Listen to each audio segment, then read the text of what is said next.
Good morning and welcome everyone. Good morning and good afternoon, I should say. And welcome everyone to our South-South series webinar, UN Women Multi-Country Office in the Caribbean in collaboration with COLEAD. As you know, we have 3 seminars.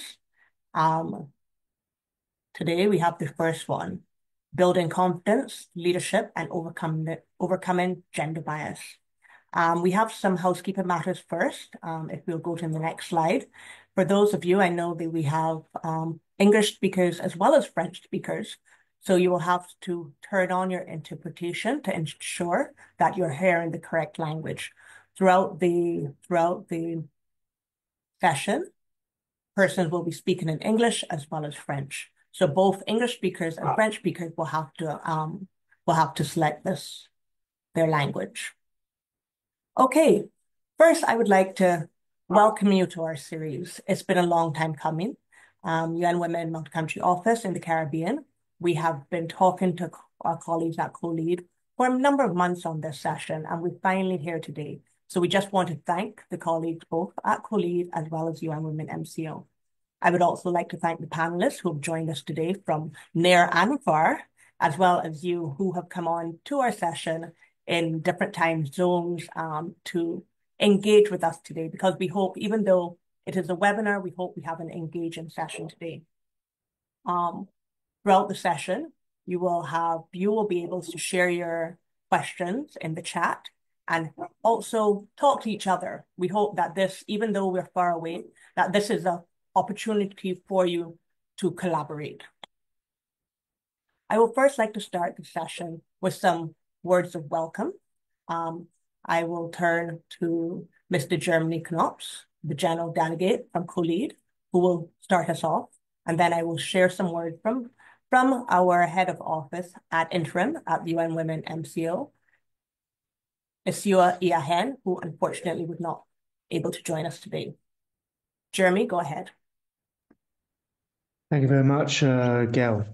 And good morning, good afternoon, even potentially good evening to all of you, as we're pleased to have an audience from all continents.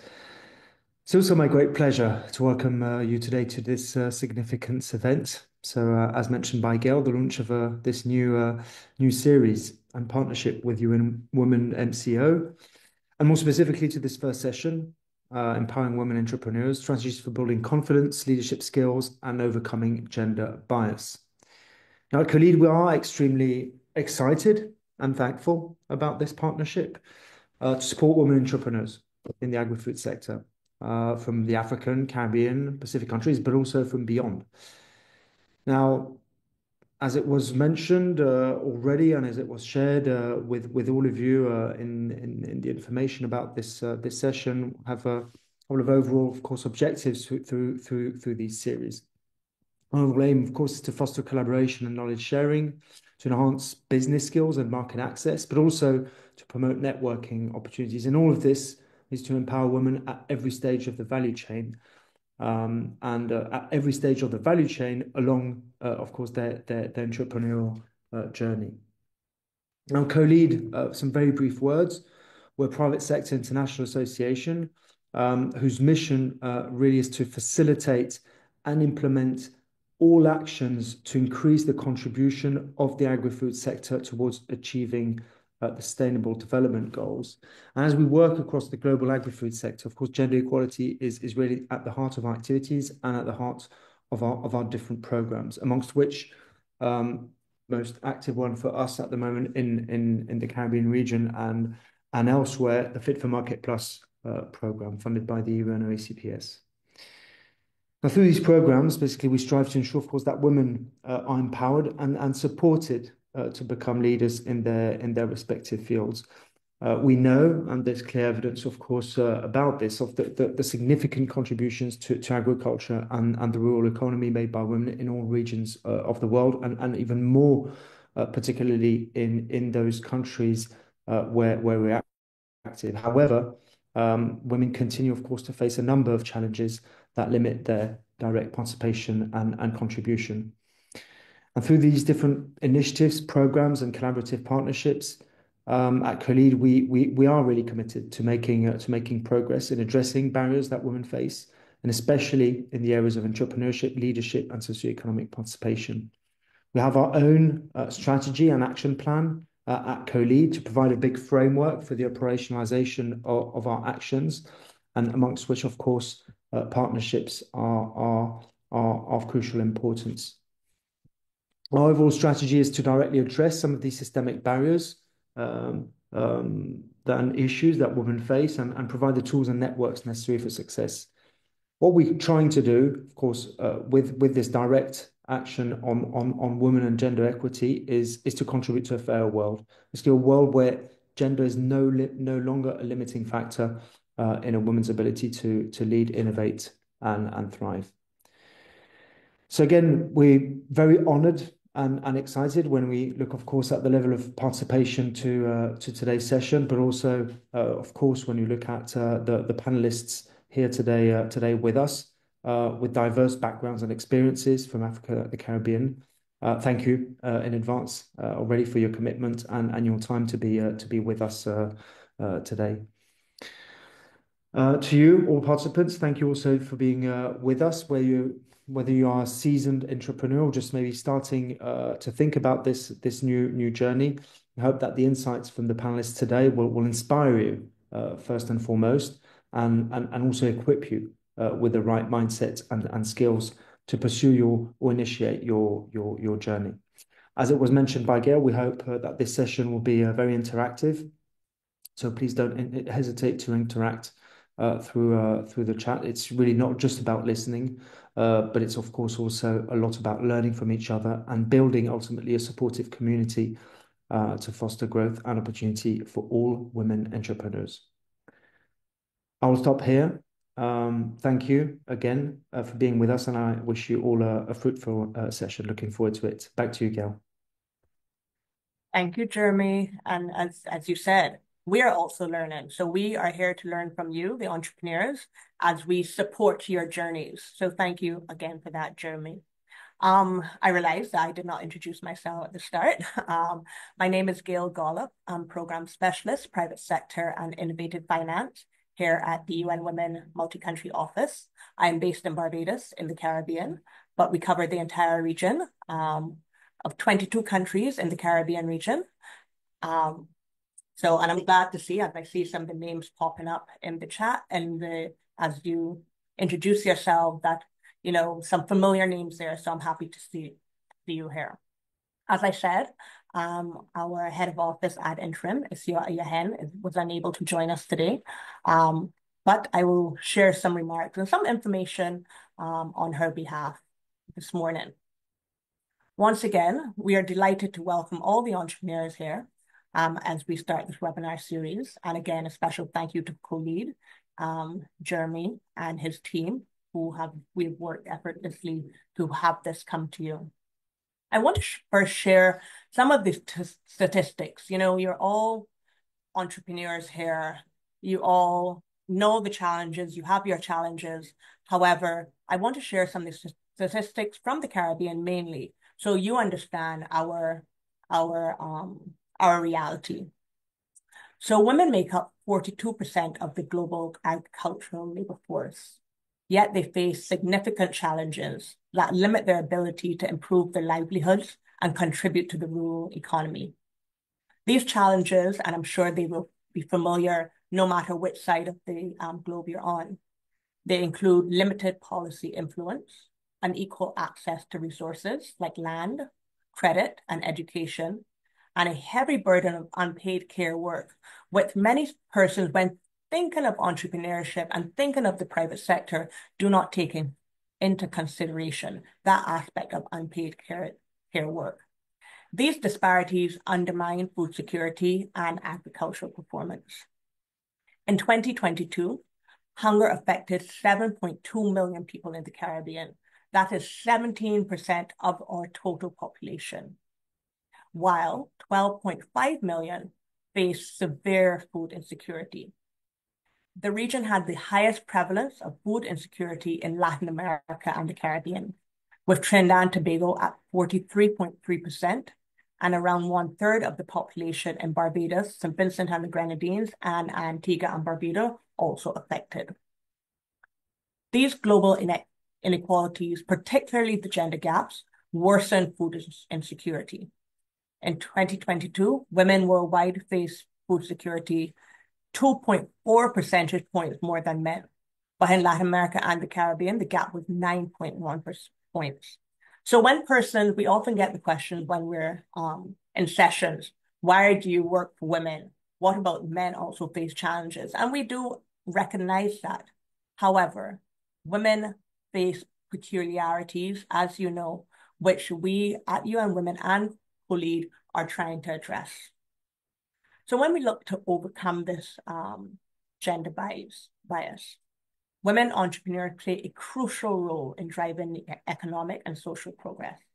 They bring diverse perspectives, foster inclusive leadership, and often develop solutions that address social and environmental challenges in developing economies. Women-led businesses. These women-led businesses act as catalysts for change, innovation, job creation, and economic prosperity.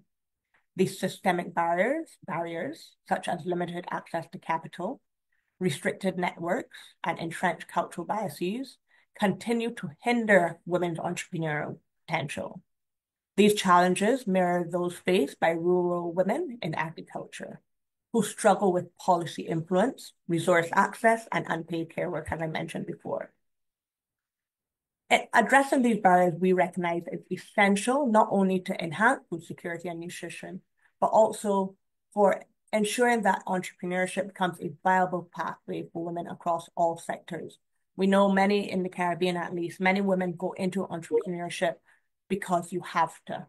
However, it should be your focus. So we seek here today in this South-South cooperation in advancing gender equality and empowering women by exchanging knowledge, resources, and experience. So countries can unite to address the challenges women face in entrepreneurship, leadership, and overcoming gender bias. This collaboration with COLEAD, which we hope continues, fosters innovation and opens doors for women to access new markets, network, and financial opportunities. We at UN Women actively promote the economic empowerment of women entrepreneurs across the Caribbean, and we seek to continue this in all of our activities. Moving forward, we would like to tackle the major challenges through the economic empowerment of women entrepreneurs, as this is crucial. We want to provide you with the tools, resources, and opportunities to succeed in business, not only to boost your economic independence, but also contribute to the overall resilience of communities. Empowering you, the women entrepreneurs, helps address these challenges. When women thrive in entrepreneurship, they can drive innovation, create jobs, and improve the well-being of their families and societies. So what we're doing today, this is the first step in our partnership with COLEAD to address these barriers. And we hope that we have an interactive session. We hope that you ask all your questions, and we hope that we can continue the dialogue. We hope that you meet someone in the chat or when we share your information so that you can move forward. I will stop there so we can get into hearing the entrepreneurs on the panel. But before we get there, I would like to ask my colleague, Alexandra Carter, who will give you a short introduction to the sessions and some more information on the challenges faced. Thank you. Over to you, Alex. Thank you very much, Gail. So it is a pleasure to be with everybody today. My name is Alexandra Carter, and I work with the Multi-Country Office for the Caribbean at UN Women. A brief overview of today's session. As mentioned, the core part of it really will be the panel conversation with entrepreneurs on their experience. But we will have a large part for questions and answers as well following the panel conversation, where we hope that you'll be able to engage with everybody. Please feel free to ask any questions during the conversations using the Q&A function. We will be monitoring that one as well, and engage with participants in the chat. So let's do a quick survey, and I'll ask the survey to pop up on Zoom. Who is in the room? I think we have, from what I see, more than 200 participants that have joined us. So you should see on your screen a poll or a survey that popped up, and it has 3 questions. So please answer all 3. Which region are you from? What type of organization do you represent? And then also the last one, are there institutions in your region that support women's entrepreneurship? So I'm seeing answers coming in. I'll give everybody a little bit of time.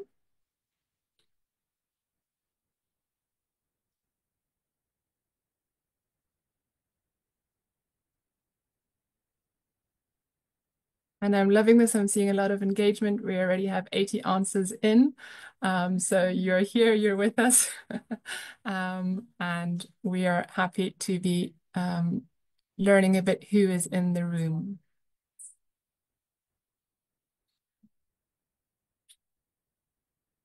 So I know you call the estimates, so let me just give you a follow-up also. I'll give it a little bit more time.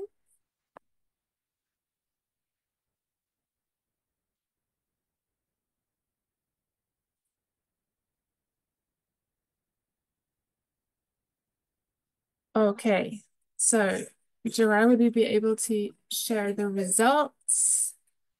So you should be seeing them on your screen. When we're looking at what region is represented, we've got about 36% from Western Africa. Donc, bonjour à toutes les collègues de l'Afrique de l'Ouest.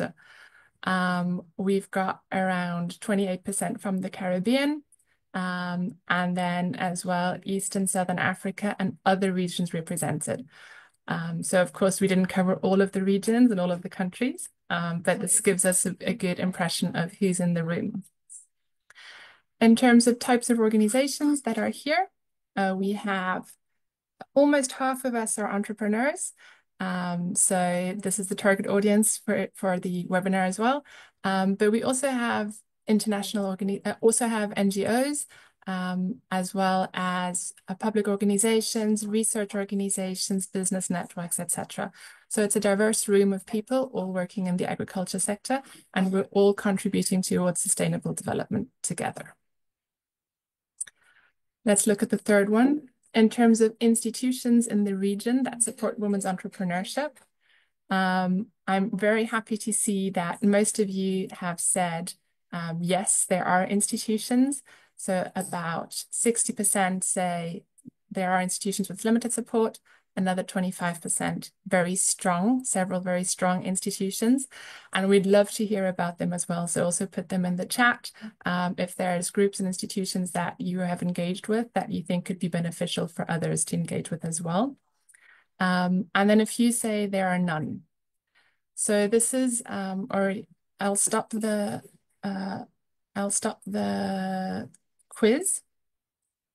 But I think this is an important part or important poll to see as well, who's in the room and also where do we stand in terms of connecting and networking women entrepreneurs in the agricultural sector. So why today did we start these sessions and talking about leadership and gender bias? So both Jeremy Knops and Gail Gollop have already given a bit of a background in terms of what we're talking about when it comes to gender. And just to, so gender is the fundamental human right. And as a human right, everybody should be having the same rights, opportunities, and obligations. Now, we do know that sometimes that isn't always the case due to systemic barriers. So it has nothing to do with us individually, with our individual skills, but more it has to do with societies, with how our legal systems are set up, how our economies are set up, how our social structures are set up. We want to focus on this gender analysis and this conversation around gender because it's important to be aware of what barriers exist, but also what opportunities exist one statistic that always sticks with me is that women make 70% of all consumer decisions in the world. That is a huge, huge market. And as women, we are a very diverse group, but we're also uniquely placed to know how these consumers think and how they buy. So those are also opportunities that we can seize. We also want to understand what strategies have helped women overcome different barriers and what strategies they've applied. And if we have the space for it, also advocate and lead for change towards gender equality. So that's where the gender barriers or the bias comes together and links to the leadership. So when we're talking about gender, we're talking about social norms, right? It's not about what we can do, but it's about what society tells us we should be doing. And a recent survey around gender norms from 2023 showed that just under 50% of the population actually thinks that men make better business executives than women do. And this is men and women. So it's not just men who think that, it's also women who have said that they believe this gender stereotype or this bias. And it's important to know that that exists because it does influence our behavior. It influences society's behavior. For example, women aren't promoted to leadership positions equally, or maybe a bank might think that a woman's business is riskier. And this leads to the real gender inequality that we have in the Caribbean. 27% of CEOs are women, and the vast majority are men. We also see from research when it comes to what are the challenges that women entrepreneurs mention the most that they face. There's material and financial challenges, of course, being able to access finance, have guidance and support networks. But the bigger red dots are around cultural and social norms and obstacles that they have expressed around being seen as credible or taken seriously as a woman entrepreneur, balancing work and family life, etc. And these are not necessarily things that are addressed in gender neutral business support organizations or conversations. So that's why today we want to put a bit of spotlight on these topics. So when we're talking about gender norms and we want to talk about changing them, we also have to understand how our own brains work, because gender norms are a shortcut for us. It's in our brains, so we think, oh, okay, or norms or social norms are shortcuts in our brains. So I want to do a little bit of an experiment with all of us. If you have a pen and paper, please take one down, take one in your hand, and I will be showing you a card with a statement on it. And I want you to write down the first image that comes to your mind. Is it a man or a woman? Just the gender of it. Are we all ready? Okay. So the first one, imagine a CEO. Write down the first thing that comes to mind. Man or woman. Imagine someone crying in the workplace.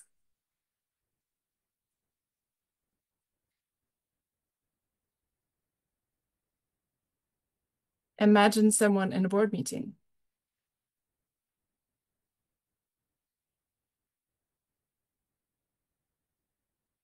Imagine someone leaving the workplace early to pick up a child.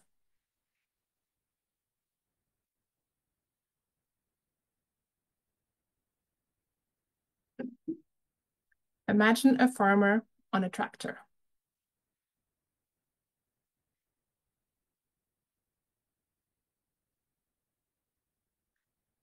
Okay, I hope you've written down which card you imagined, a man or a woman. So what we're going to do now is we're going to count. How many times did you count the right or the stereotypical gender? So imagine a CEO. If you imagine it was a man, you take a point. If you imagine it was somebody crying and it was a woman, you write down a point. If you imagine someone in a board meeting being a man, 1 more point.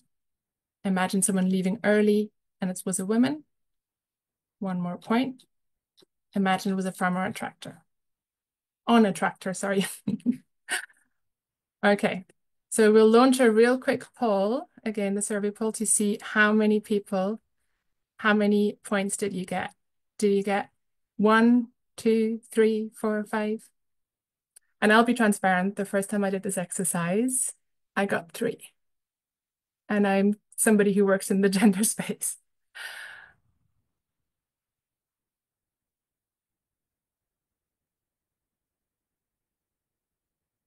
Okay, giving it a little bit more time.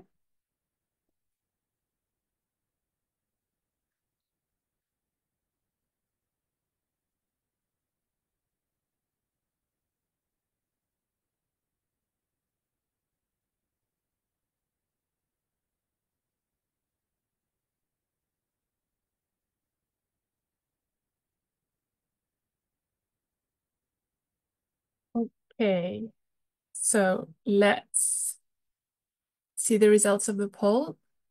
I'm not sure if we can see. There we go. So 34% of us thought of the gender that is on the card. So when we imagine a CEO, we thought of a man. When we imagine somebody picking up their kids, we thought of a woman. 28% had 4 cards, 25% 3 cards. So we can say about 85% of us had the majority of the cards. We were thinking in a gendered way. So I'll stop showing the poll. What does this mean? It means everybody has unconscious bias. Unconscious bias is just the way our brains work. It's an implicit association. It's a shortcut that we have, and oftentimes it's automatic. And especially when we're under stress, so when we don't have much time, we make up our minds very quickly about who's in front of us. Can we trust them? Can't we trust them? What do we think about them? And this, of course, isn't just about gender. It also comes to it when we think about age, for example. We might see a young entrepreneur of 25 years and think, oh, they're just starting out. But maybe they started their business when they were 10 years old. They might have more experience than us. So these are automatic shortcuts that we have in our brain. And it's not about judging that we have these shortcuts, but it's about being conscious that they exist, that other people have those shortcuts as well. And then it's really important on how we act on it. So how do we show up in the world? How are we conscious of our own bias? And how do we act towards other people? And how are we conscious of other people's bias and react to it? And this will be the conversation that we're having today, where we'll be talking about where different panelists and different entrepreneurs will be showing and sharing how they define leadership, and also how they have encountered their own bias or overcome other people's bias. So I will stop here and hand it back to Gail. Thank you very much for your attention, and I look forward to continuing conversation. Thank you so much, Alex. And thank you for that very interesting presentation. Even though I also work in the space, I feel like if I always learn something new, or I always get a little more conscious of something. So thank you for that. And I hope that you found it very interesting. Okay, so we'll move on quickly to our panel discussion. I would first like to thank our panelists who are here today. There are 4 incredible women entrepreneurs from both the Caribbean and Africa, who are driving change in the agricultural and business sectors. Today, we will hear from all of you as you share your journeys, challenges, and insights on leadership, gender bias, and the way forward. I'm sure many of you who are in the session will recognize some of the issues as each panelist speaks on what they have encountered in their journey and exchange their experiences. So how the panel will go, I will introduce you to the 4 panelists. They will each give just a short presentation on what they do. Then we will have 2 rounds of questions, and then I will invite the panelists to give their final word. After this, we will have a 30-minute session of question and answers. So as indicated earlier, you can put your questions into the Q&A tab on the bottom, not the chat tab, in the Q&A tab, and we will try to address as many as possible. It is possible we will not get to all this morning. So I will first introduce our panelists. We have Christina Pooler from Barbados, the owner of Zanteria Farms. Christina is a third-generation agriculturalist and sustainability advocate, currently pursuing a master's in natural resource and environmental management. She is an NOAA fellow researching soil quality improvement in the Caribbean at Cardi, and she also mentors young farmers through the ICA Future Farmer think tank. That's the Inter-American Institute on Agriculture and in the Agri-Mentor program. We also have Fanny Parisha Gondwe, who's the founder of Parisha Agro and Packaging Enterprise. Fanny is from Malawi, and she combats malnutrition and empowers rural women through biofortified foods and sustainable agriculture. She provides training and resources to over 300 women farmers, ensuring gender inclusivity in agriculture.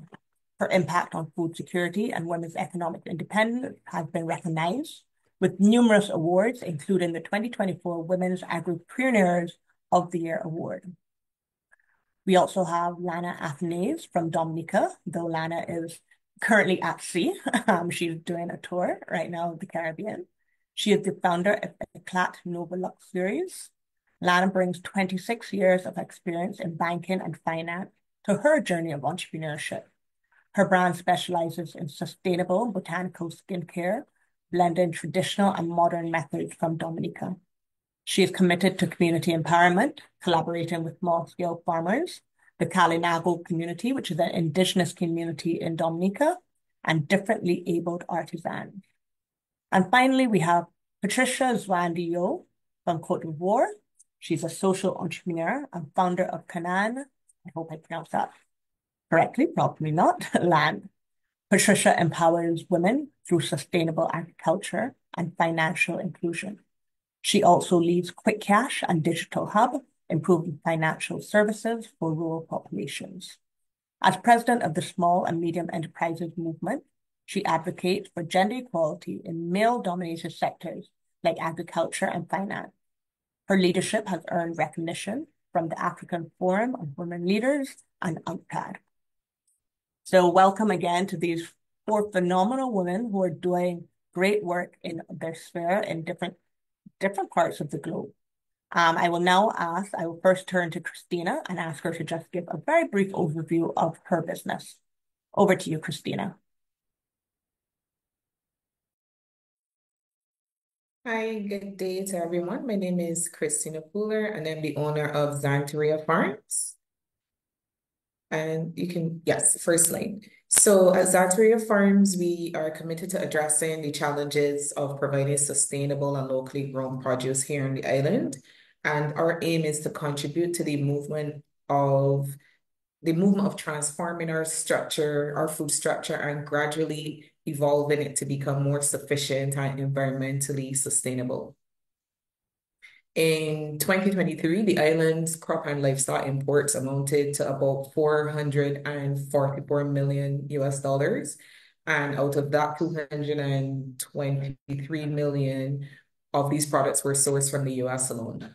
So by increasing our local production, we aim to reduce the reliance on imported goods and thereby improving our food shed. Additionally, we prioritize in producing healthy foods while creating job opportunities and mentorship programs for individuals interested in food production, particularly focusing on youth and young women empowerment. Next slide. So for the latter part, we've been focusing on the use of regenerative agriculture and climate smart agricultural technologies to maintain the operation of the farm, and also promoting these practices through production, research, education, community outreach, and stakeholder involvement. As I said before, we provide mentorship to persons interested in agriculture through the production process, and also we partner with other organizations to install agricultural systems that you can see in some of the photos on the screen, and also to educate the students, teachers, and parents about local food production. Next slide. So on the production end of things, we cater to the local communities in different pocket areas of the island. We cater to restaurants, schools, especially preschools, and then also the local produce markets. We provide a mix of crops because we're looking at soil health as well too.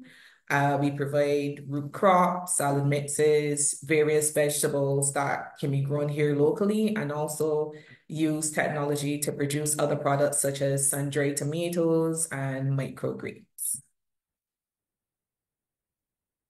And that's just a snapshot of the farm and what we actually do on a day-to-day basis. Thank you. Thank you, Christina. We look forward to hearing more from you later. I will now turn over to Fanny to give an overview of her business.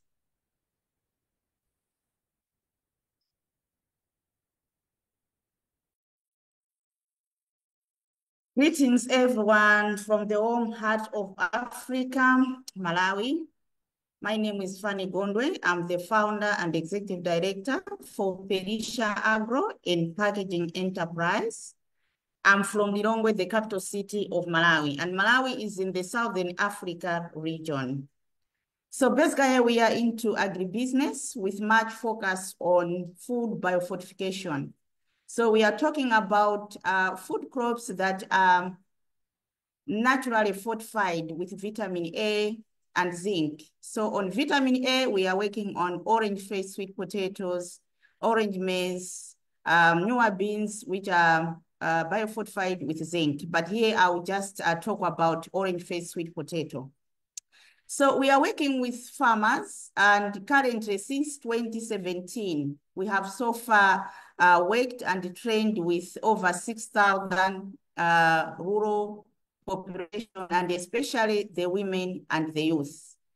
And from what we are doing, the aim basically for us to work with the rural population is to improve their nutritional status. And these are mainly the women, those that are pregnant, women, lactating mothers, and children under 5, because these are highly vulnerable to stunting and malnutrition. So in Malawi, it's something that is on the higher rate, because the statistics shows that we are at 37.1% compared to 29.3% when it comes to malnutrition in Southern Africa region. So orange-faced sweet potato has proved to at least reduce malnutrition because it's already fortified, naturally fortified. And again, in Malawi, to find micronutrients to fortify food products is a problem. They're expensive. We buy from outside the country. And when you are talking about the rural population, they cannot manage. So we are producing orange-faced sweet potato flour as well as puree. Basically, they are sold to the supermarkets, rural markets, and we are also in the process of exporting. We are exporting like in the region, but now we are looking at the international market. But at the regional level, at least we are there. So for now, that's what I can say. Thank you for sharing, Fanny. That's very interesting. And, I'm familiar with the businesses in the Caribbean. So it's good to hear about what you're also doing in the African region, and also to try and connect them. We now turn to Patricia, who will share a little about her business. Over to you, Patricia.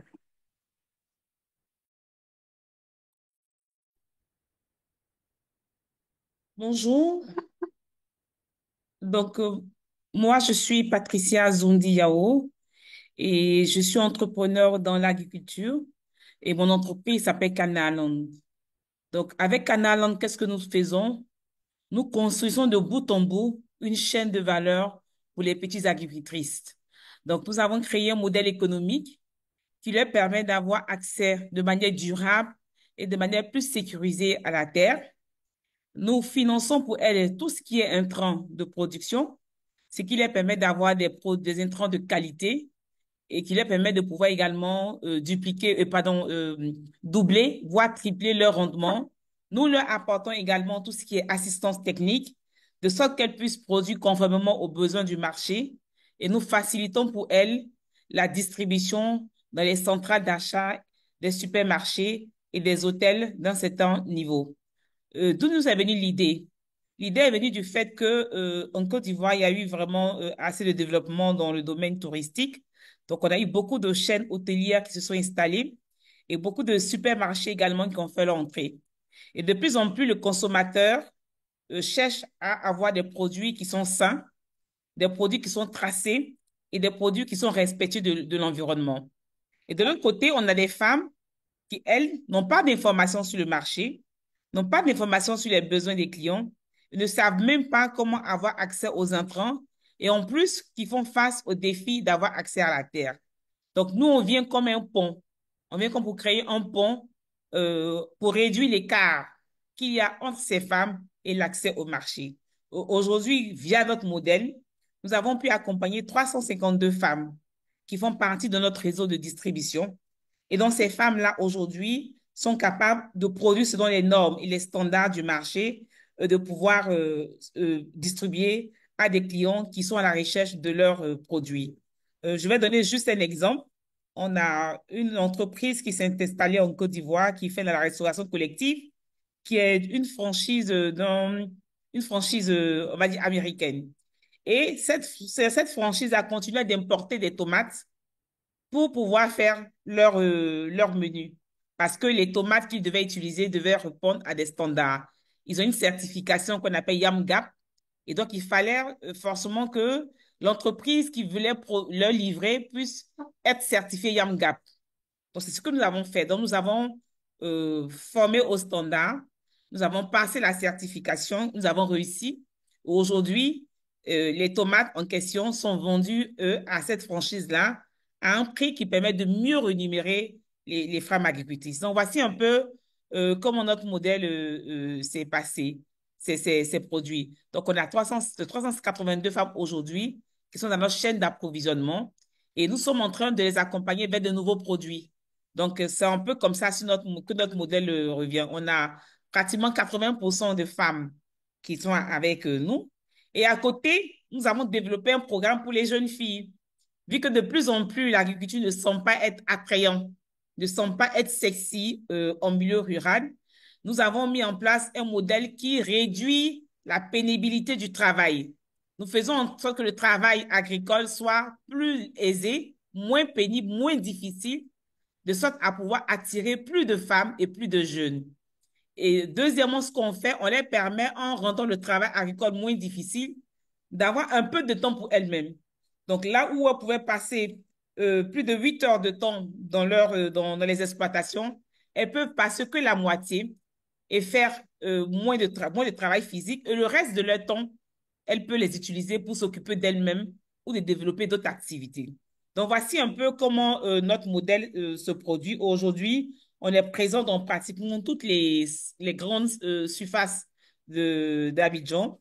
Et également, nous sommes présents dans les hôtels et les restaurants de luxe.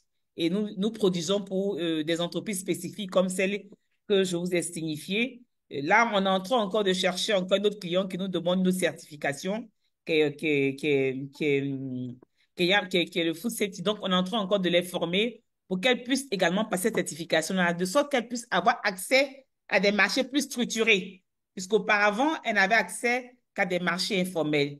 Et vu que les marchés structurés, quelquefois, demandent d'être certifiés, donc nous sommes en train de leur préparer pour la certification Global Gap.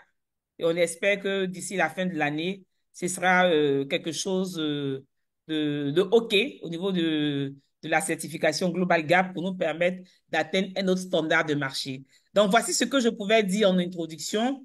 Je pense que je vais revenir après sur les défis lorsqu'on va aborder le deuxième point de la question.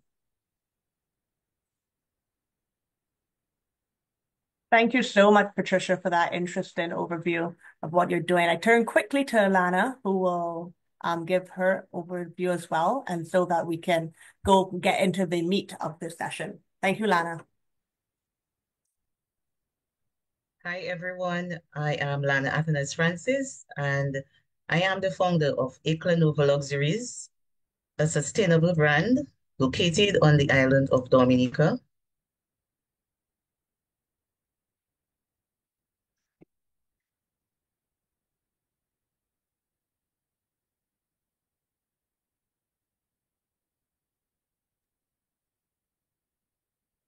We incorporate the use of organically grown and ethically sourced ingredients in all our products. And our business also supports small-scale farmers who practice organic farming. I'm sorry, my camera just went off and I'm not sure what's happening on my end. That's fine, Lana. We can still hear you. So Okay. and we can see the presentation. So go ahead. All right. We currently carry a suite of 9 products, which include beauty serums, hotel guest soaps, botanical bath bars, luxury perfume oils, body and massage oils, aromatherapy candles, enzyme cleansing balms, hair and body perfume mist, and face and body foaming clay mask. So all our products incorporate the use of organically grown and ethically sourced ingredients. And we are proud to support natural living, which we know is the best way to go. Thank you, Lana, for that. That was very interesting. Okay, so we now turn to the panel. I will first ask you about leadership. I will direct my question to 2 panelists, and I ask you to give a brief answer so we can move along. Okay, so as we all know, leadership plays a crucial role in shaping businesses and industries. You might have a great product, but if you don't have that leadership capacity, you will not do as well as you should be doing. So I would like to hear from Lana first. We'll go back straight to Lana first. About what leadership means to you. So Lana, what does leadership as it pertains to entrepreneurship, your business exactly? What does leadership mean to you? Okay. So to me, I came from a banking and financial background, having what you can say a full career in banking of 26 years, banking and finance, 26 years. And then I made the bold leap to follow my dreams, to become an entrepreneur. And I knew exactly what I wanted to do.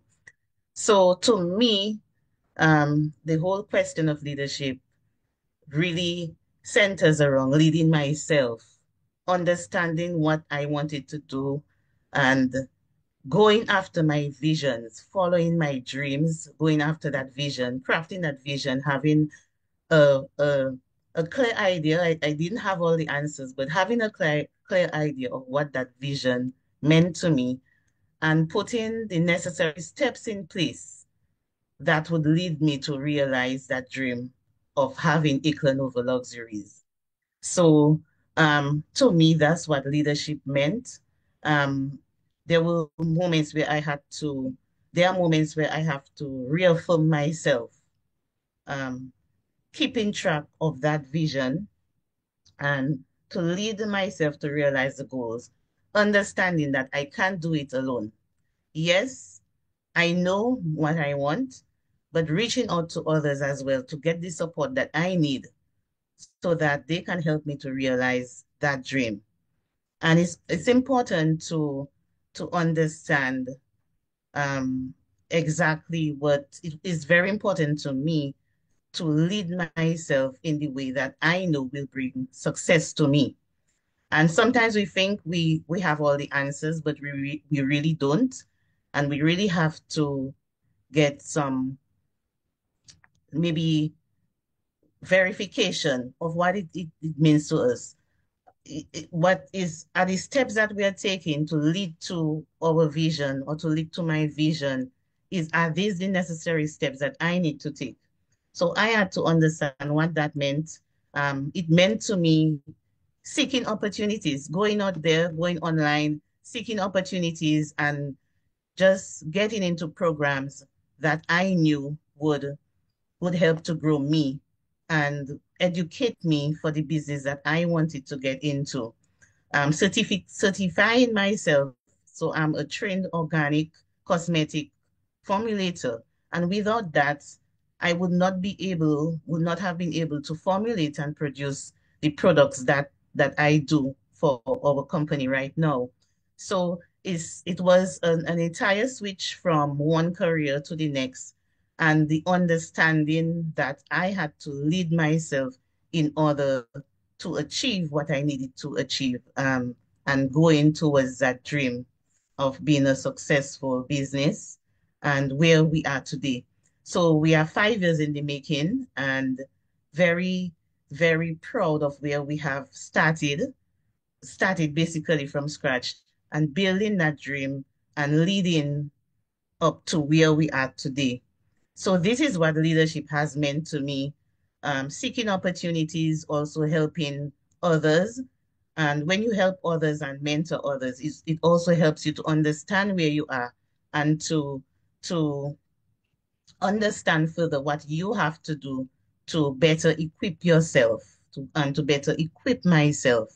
And we may not, is in leadership, I'm understanding that we may not have all the answers. We won't have all the answers, but we have to trust that we have to stick to that journey.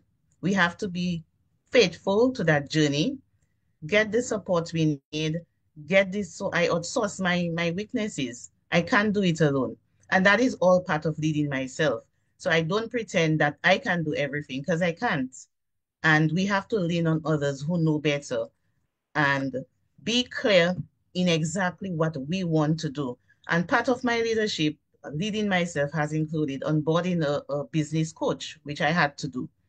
And it has helped me so much in understanding myself and understanding what I need to do, what I need to improve on, right?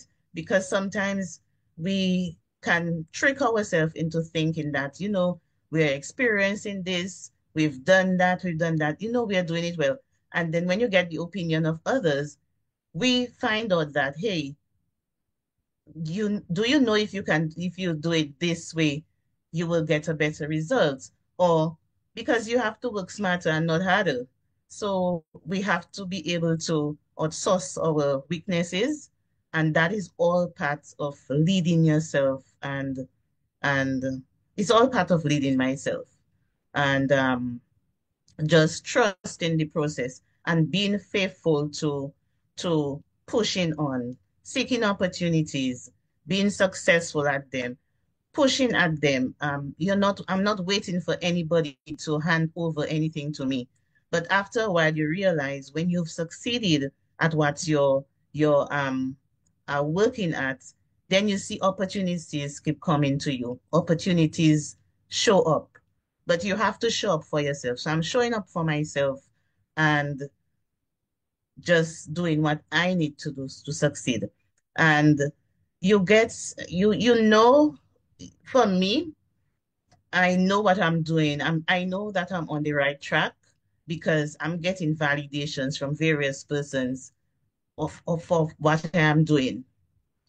Critical, as well as critical analysis as well of certain things that I'm doing as well. So you take all that into consideration. I take all that into consideration and I improve myself, right? And work on what I need to do better so that I can be a better entrepreneur. So this is what leadership has meant to me, moving from one career to the next and excelling, not just moving from one career to the next, but excelling as an entrepreneur and breaking barriers that no one has been able to do. Right. Thank you, Lana. I think that's a very comprehensive response. What I'm hearing is that self-reflection is key, even though you are, you are in charge of your business. That self-reflection is key all the time. And that building of networks, and not just building those networks, but leading into those networks is also key. And we hope that activities such as this one allow these networks to continue to grow. I'm seeing the chat go through and persons asking for other persons' contact. So building the networks and the networks that can be built, even if we're online, the network that can be built from here, and also taking advantage of all those opportunities that arise and making the space to take advantage. Thank you, Lana, for that. Patricia, you gave a very comprehensive introduction to your business, and you did say you'll speak of the challenges. So what I want to particularly ask you about, Patricia, as a woman leader advocating for gender equality in a male-dominated sector, agriculture, what does leadership look like in your space, and what challenges have you faced, which you said you would speak to those challenges, and how have you overcome? So I turn it over to you, Patricia. We have about 5 minutes for you to give your response, and over to you. D'accord. D'accord, merci. En fait, pour moi, je pense que j'ai expérimenté le leadership participatif. D'abord, moi, ma conception du leader, c'est celui qui a une vision qui va au-delà de sa propre personne. Donc, celui qui, dans sa vision, a pour ambition d'impacter positivement son entourage. Donc, je parle de leadership participatif parce que dans le modèle dans lequel j'évolue, donc j'évolue avec plusieurs acteurs. Donc, c'est vrai que j'ai des acteurs des femmes du monde rural. J'ai également des décideurs de l'autre côté où je suis obligée d'influencer. Donc, je me retrouve un peu au milieu de toutes ces différentes parties prenantes. Donc, il a d'abord été important pour moi-même de me former. C'est vrai que j'ai pratiqué le leadership, mais arrivé un moment où je pensais qu'il me fallait quand même avoir des outils et me faire aider. Au fur et à mesure que mes responsabilités augmentaient, je me suis rendu compte qu'il fallait que moi-même je me forme. Donc, je me suis inscrit à un programme pour leadership sur les femmes. Ça s'appelle Women in Leadership. C'était à Washington. J'allais me former pendant 3 semaines. C'est là que j'ai découvert toute la beauté du leadership. J'ai continué à me former, me former. Et c'est là que je suis tombée amoureuse. Donc, j'ai commencé à faire en sorte que ce ne soit pas un leadership imposant, mais j'ai fait de sorte que je puisse recueillir tous les besoins des parties prenantes. Et là, ça m'a permis de pouvoir avancer et de ne pas me faire reculer. Par exemple, aujourd'hui, je me suis fait élire, il y a 3 ans, présidente du mouvement des petites et moyennes entreprises en Côte d'Ivoire. Pourquoi? Parce que je me suis rendu compte que travailler seulement avec les femmes n'était pas suffisant si je ne pouvais pas impacter les décisions au niveau du secteur public. Et le seul moyen pour moi d'impacter, c'était de prendre la tête de la plus ancienne et importante fêtière de PME qui existait. Parce qu'on n'est pas là où se prennent les décisions. On n'est pas là où se signent les contrats. On n'est pas là où les grandes discussions se font. Et donc, on subit en fait des décisions qui sont prises par des personnes qui ne savent rien de nos préoccupations, qui ne savent rien de nos challenges, et après, nous sommes obligés de subir. Donc, en prenant la tête de cette organisation, la première chose que j'ai faite, et je pense que pour l'instant, on est la seule fêtière en Côte d'Ivoire qui l'a fait, c'est de faire en sorte qu'on ait 50% de femmes dans notre conseil d'administration. Au départ, il n'y avait pas de femmes.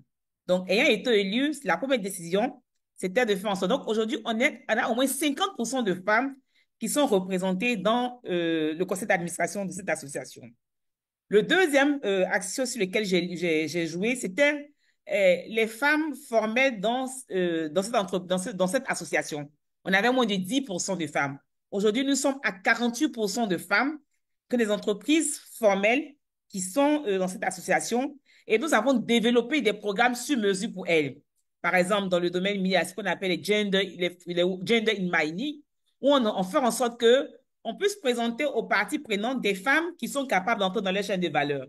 Donc, mon leadership m'a amené à aussi toucher tout ce qui est réflexion, on va dire, politique et stratégique, parce que je me suis dit, ce n'est pas suffisant seulement de travailler avec les femmes et de ne pas pouvoir influencer au niveau politique, là où les décisions se font. Donc, c'est pour ça que je dis que j'ai un leadership un peu participatif où je suis obligée de, en même temps, jouer sur 2 flancs. Aujourd'hui, je ne dis pas que je suis satisfaite, mais il y a eu des avancées. Il y a eu des avancées, il y a eu des quotas qu'on a réussi à faire réserver pour les femmes dans les programmes qui sont mis en place. Même si pour l'instant, les femmes n'arrivent pas à prendre entièrement le quota qui leur est réservé, la deuxième étape, c'est de les mettre à niveau. C'est du fait du renforcement des capacités pour qu'elles soient en mesure de pouvoir absorber le quota qui leur a été réservé et qu'on puisse encore demander un quota supplémentaire. Mais cela nécessite quand même aussi de se faire entourer, de savoir se faire entourer et de savoir également se dire qu'on ne peut pas tout faire. Donc là où j'ai mes faiblesses, l'autre peut venir combler. Donc c'était vraiment une diversité d'expertise que j'ai mise autour de moi. Donc c'est même aller avec des collaborations avec certaines organisations. Je me rappelle que pendant la COVID, j'ai lancé avec ONU Femmes en Côte d'Ivoire le programme Une femme, un panier. Et c'était quoi l'initiative? On avait des femmes en milieu rural qui ne pouvaient plus vendre pendant le COVID parce que avec le confinement, il n'était pas possible de sortir d'Abidjan. Donc, les produits agricoles de ces femmes-là pourrissaient dans les villages. Et pendant que, au niveau de la grande ville Abidjan, on avait des ménages aussi qui avaient de la peine à pouvoir avoir de la nourriture parce que c'était des femmes qui étaient dans un secteur informel et qui vivaient au jour le jour de leur vente. Et quand elles ne vendent pas, elles ne peuvent pas avoir de revenus. Donc, j'ai monté une initiative avec ONU Femmes et le ministère de la Femme en Côte d'Ivoire. Et on a fait cette opération-là qui vise à aller récupérer les productions dans les villages, bien sûr avec l'accord des autorités. Et on est venu les donner, on a fait acheter par des personnes qui pouvaient acheter et on l'a donné à des femmes. Donc, vous voyez un peu comment ce leadership-là ne peut pas rester seulement à un autre niveau. Il faut monter au niveau des instances et c'est parce que c'est là que les décisions se prennent. Et je pense que c'est là que l'enjeu se trouve. C'est là le plus gros enjeu. Parce que si on a maîtrisé les enjeux à ce niveau-là, je vais dire tout le reste sera facile à structurer. Mais quand on structure par le bas et que par le haut, on n'a pas une maîtrise, arrivé à un moment, c'est un peu compliqué. Donc, c'est comme un moment, mon leadership, maintenant leadership, j'ai envie de dire qui est, qui est sur mesure, qui est participatif, qui est inclusif et qui en même temps sait s'adapter en fonction de l'acteur et de l'environnement qui est avec nous. Aujourd'hui, pratiquement dans tous les programmes que le gouvernement met en place pour les femmes, pour l'entrepreneuriat, pour les PME, la dimension genre y est inclus. Inclus parce qu'on a lutté pour qu'il soit là. Donc, moi, je plaide pour qu'il y ait beaucoup plus de femmes dans les instances de décision plutôt qu'être très, très, très bas parce que après, c'est un peu difficile parce qu'on ne fait que subir ce qui a été décidé de là-haut. Et c'est là où il y a les grandes décisions, c'est là qu'il faut forcer, c'est là que les barrières, les portes ne s'ouvrent pas encore. C'est là qu'il faut pousser. Moi, je me rappelle que pendant les élections, c'était devenu tellement difficile, tellement violent que j'avais tellement peur parce que je me suis dit, ah, mais c'est tellement violent qu'il va falloir que je me retire. Mais bon, j'ai tenu et on y est là. On a vu le résultat et aujourd'hui, tout le monde est content. Donc, voilà un peu, moi, je pense que là, il faut chercher à influencer. C'est vraiment influencer par là-haut pour que les choses puissent bien se dérouler dans le bas. Je pense que j'ai dépassé les 5 minutes, hein. Sinon, je vais pas mal. Je pense que j'ai dépassé.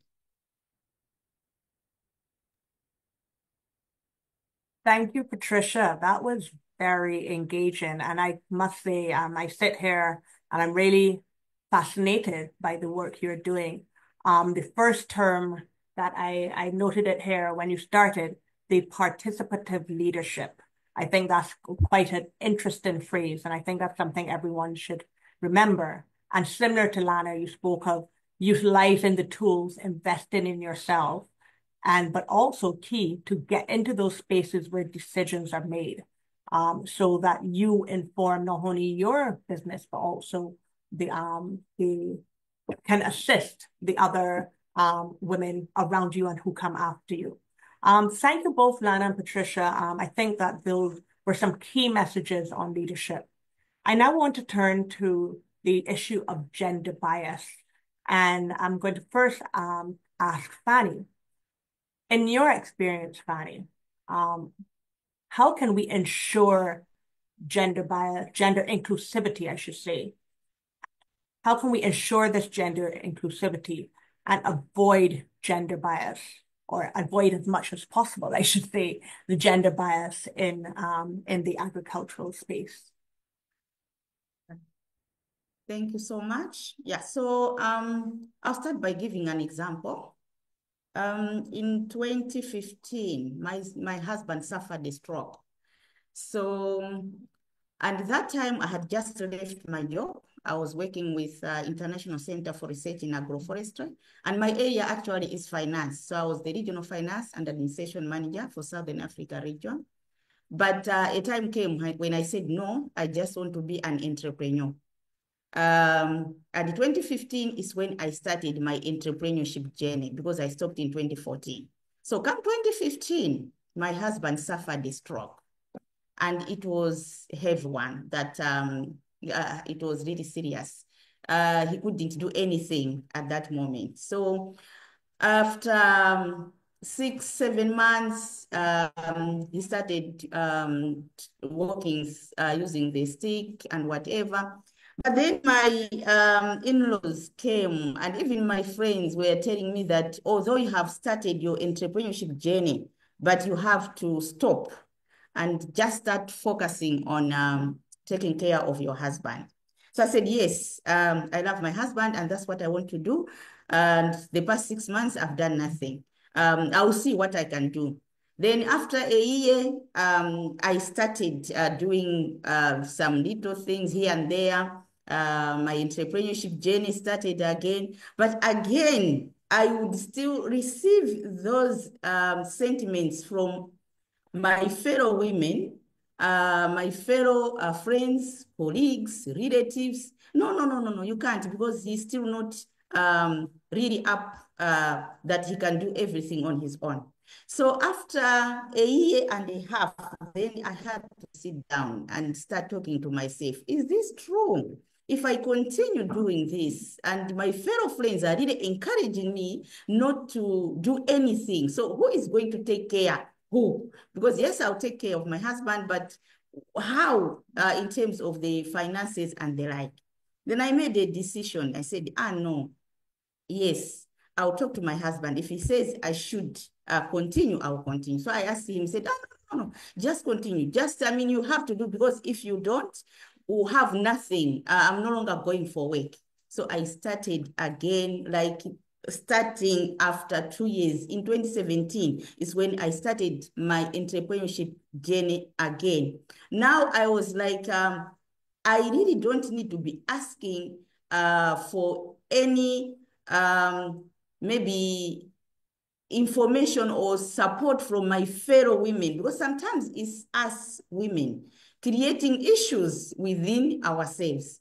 Let me be asking some, maybe I should also be asking men also to help me what to do. So they would share me the opportunities, like maybe funding opportunities or just technical opportunities, and I started applying here and there. Then I started growing, and that's how I started. And as I'm talking to you now, my husband is okay. Yes, his movement is not maybe as he was, but it's just fine, because I took that bold decision to say, oh, yes, if I'll take it like just as my fellow women are doing, I want to make it.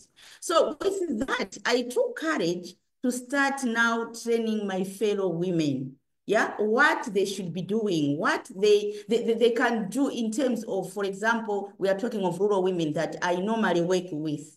These women, they don't have land, like land in their names. Maybe the land is in the man's name. Okay, from where I'm coming from, I'm from the north. Typically, I don't have land in my name because I married, so it's in my husband's name. And where I stay in Lilongwe is the women who are on top of that, but they cannot grow, sell, whatever using those lands. Mostly it's the men, because they come to stay with the woman. So it's the men who are doing everything. So I started telling them, and when I was using my example, I was like that, and some of them would knew, because maybe we were going together with my husband to the farm. It's no longer going there, but they would see me doing it. They say, oh, okay, so we can also do. Yeah, I can also stand on my own and do things. So when we are talking of gender equality. You know, those jobs that men are doing or have been doing are very possible with is starting from our minds. It's mindset change that has to be there. Because if you are a woman and you know you can grow tobacco the way your husband is growing, and actually the husband uses the woman to grow the tobacco, and when they sell, it's the man who gets the money. So those are the issues that I'm really on top of. And when it comes to my orange-faced sweet potato, this is the product that women really need to grow, because it's us women who feel it, who suffer. It's us women who give birth to children, and our immune system goes down. So if you grow the orange-faced sweet potato, you eat with your family, you'll be okay. Unlike growing, yes, we are growing other crops, and we cannot do without maize, soya, groundnuts, whatever. We cannot do without them. Even the white sweet potato, we still love them. But we need to promote these biofortified food products, because it's us women who are taking care of the family. So those are the things. And when it comes to going to the bank, you know, now most women, they go to cooperatives, they join cooperatives. So you can get a loan as a cooperative, maybe not as an individual if you are a small farmer. Now in those groups, the women groups, that's the best place where we are now talking about gender equality. We are talking about how we can get finances from the banks, from the other investors. They are there also. We should be on top of that. So those are the things that I also teach the women to make sure that they're on top of the things that can bring wealth to their family. And that's why my model is really for circular economy. When we are talking about things like when you train your child using the money that maybe you did a piece work, like our rural population, they do piece work, and then they find money to train a child. A child goes to school. A child comes back from the school tomorrow. He will be one of the people who will now improve the economy of the country, because he has been trained.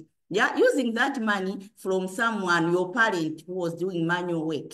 Yeah, and even the hospital bills, your parents will pay.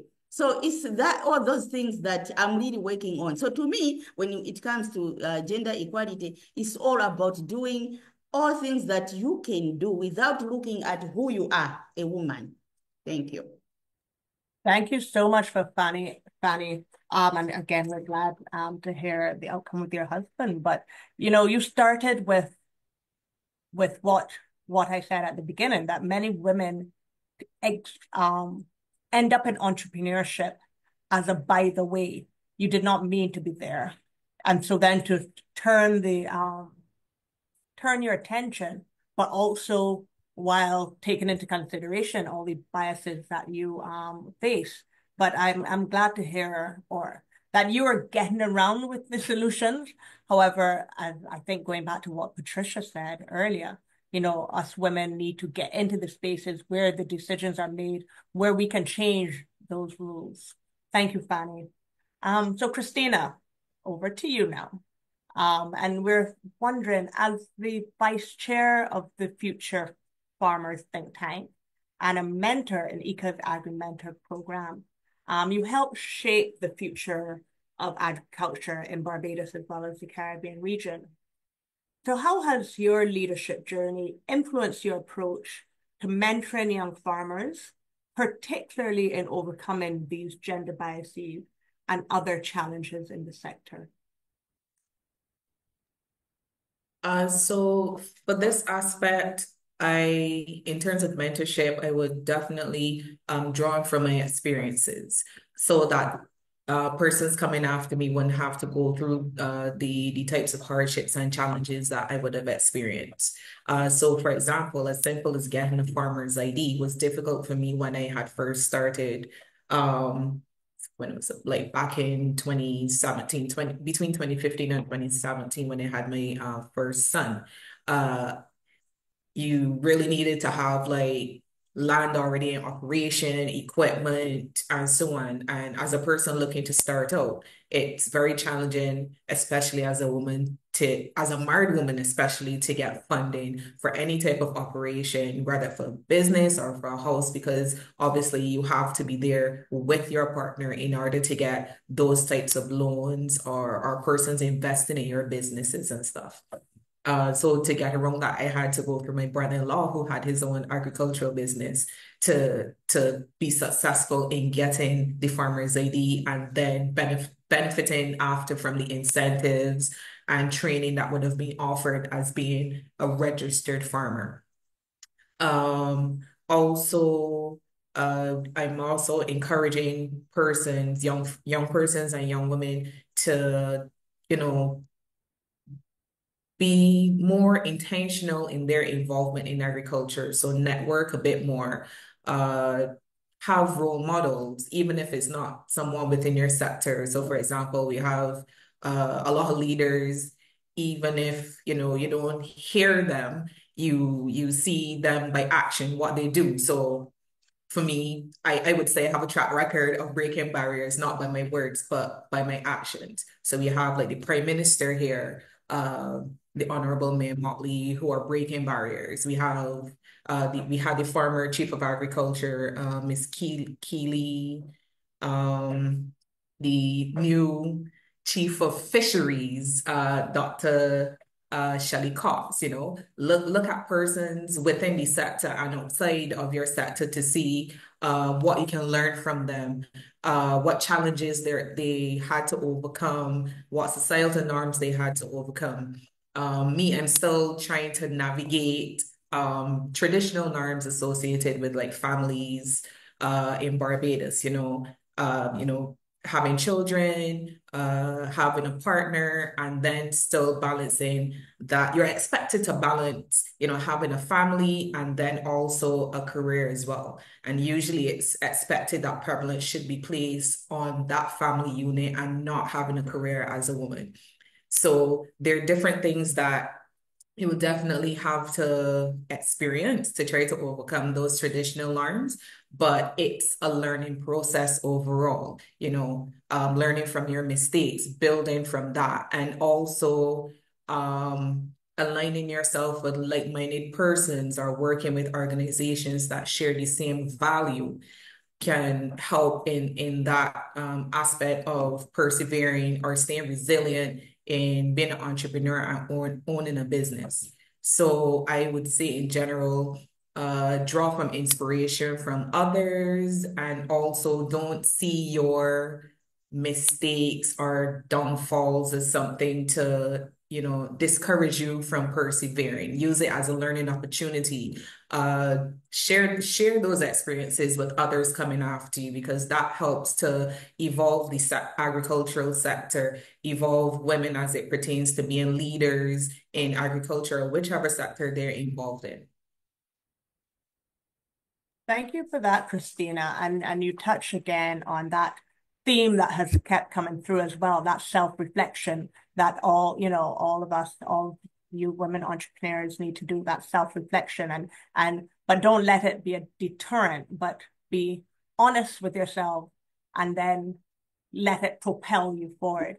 And I think that all four of the speakers thus far, you've spoken of those key themes: leadership, networking, and mentorship, which I think is even more important for women entrepreneurs in the space. So thank you, Christina.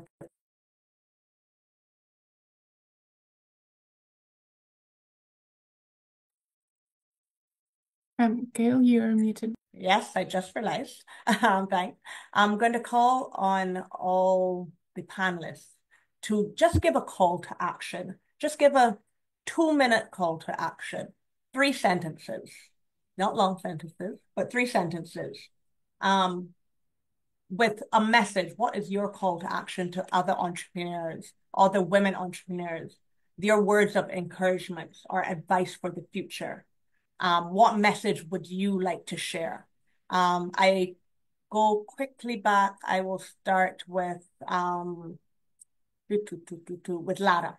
So Lana, what's your call to action, your message you would like to share in 2 sentences as we wrap up before we get to the questions? Okay, so going based on my experiences, I would say understand your vision, get it clarified, seek verification of it, have confidence or build the confidence in yourself. And you may not have all the answers. We never have all the answers. But the important thing is to not have yourself in a state of stagnation. You seek validation, you seek support, you seek mentorship, you educate yourself, and more importantly, we are all afraid. I'm doing stuff that I'm afraid of. I might be, um, but I'm doing it. I may not have all the courage to do it. You may not have all the courage to do it. But the most important thing is to take the relevant steps that you need to take to educate yourself, and to grow your business. That's the most important thing. So nobody knows that you're scared in there, but you're making decisive actions and relevant actions that you know will get there. And once you do that, that's the most important thing. You'll get there. Thank you, Lana, for those words of encouragement. I think that's what they are. You will get there. Stay the course and you will get there. Patricia, I turn to you for your 2 sentences on your words of encouragement or advice.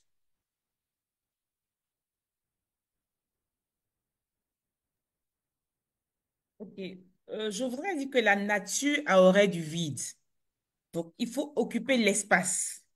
Si nous n'occupons pas l'espace, c'est quelqu'un d'autre qui va occuper l'espace et malheureusement, on sera obligé de subir ce que cette personne-là aura décidé pour nous.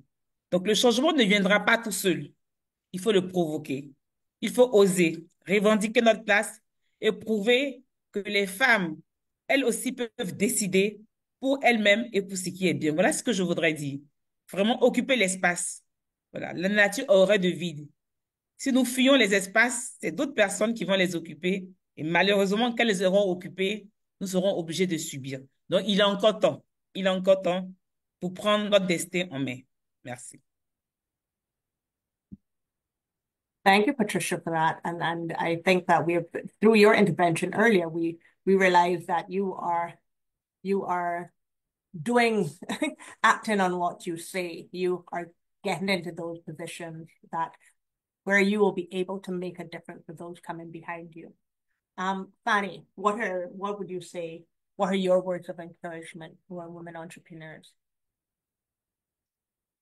Thank you. So as women entrepreneurs, we need to be the advocate for gender equality right from the grassroots level. That's where we really need to promote gender equality. And we also need to be listen to your juniors, like the farmers we have.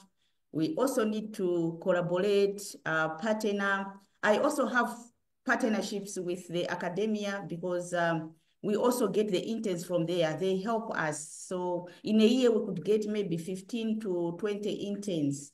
They do different roles because they have different and diverse skills. So also, let's keep learning and sharing. It's very important to be developing our skills as entrepreneurs. And also delegating. You cannot do everything on your own. I work with my son. He's our business development manager.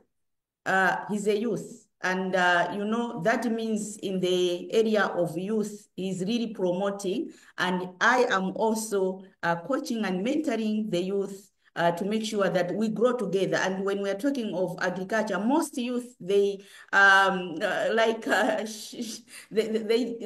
really don't like being involved in the data game of agriculture. But now when you involve the youth, it's very easy to also invite their fellow youth to join. So, and just to also make sure that as women entrepreneurs, we are on top of the figures. We know our business. We know what we invest, and we know what we are looking for where we want to be, where we are coming from, where we are, and where we want to be in terms of the figures. We really have to know. You can have your accountant, you can have a finance person, the manager, but be on top of your figures. You should know what you're investing, yeah, and then what you are plowing back from that. So that's what I can share. Thank you.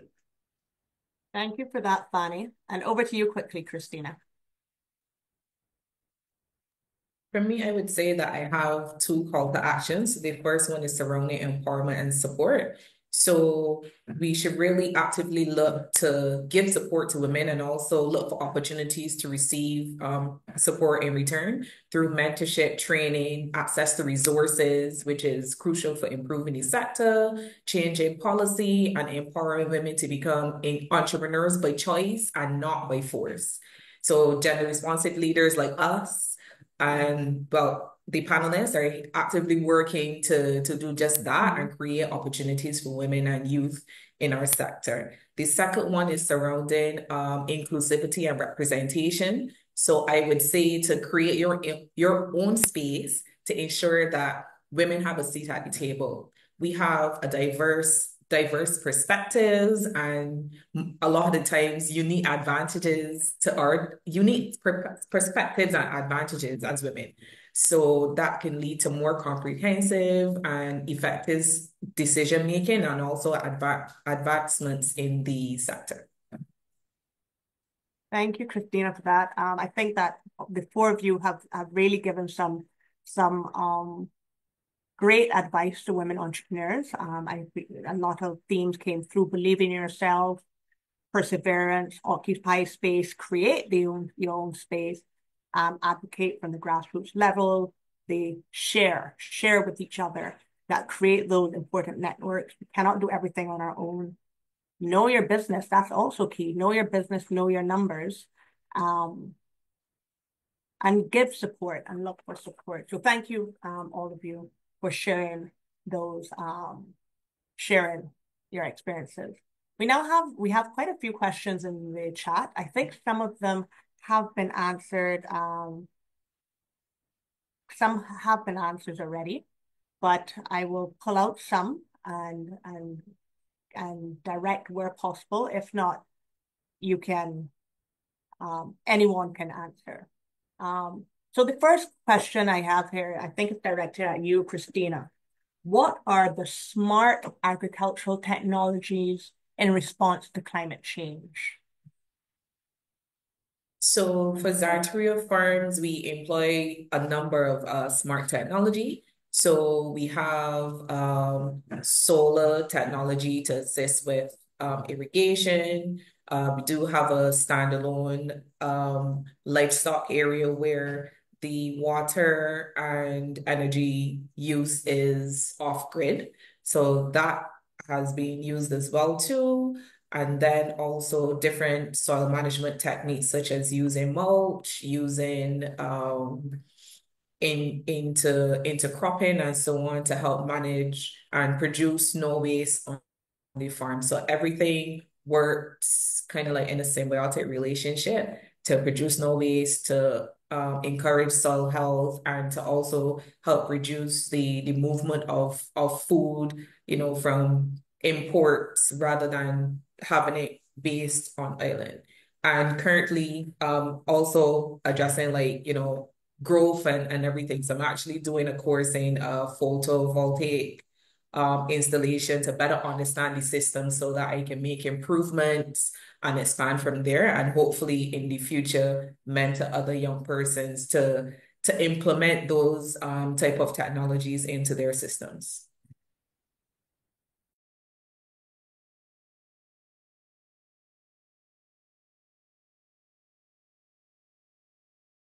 Thank you, Christina. A question here for Patricia. How did you identify the programs and partners needed to empower women in your supply chain?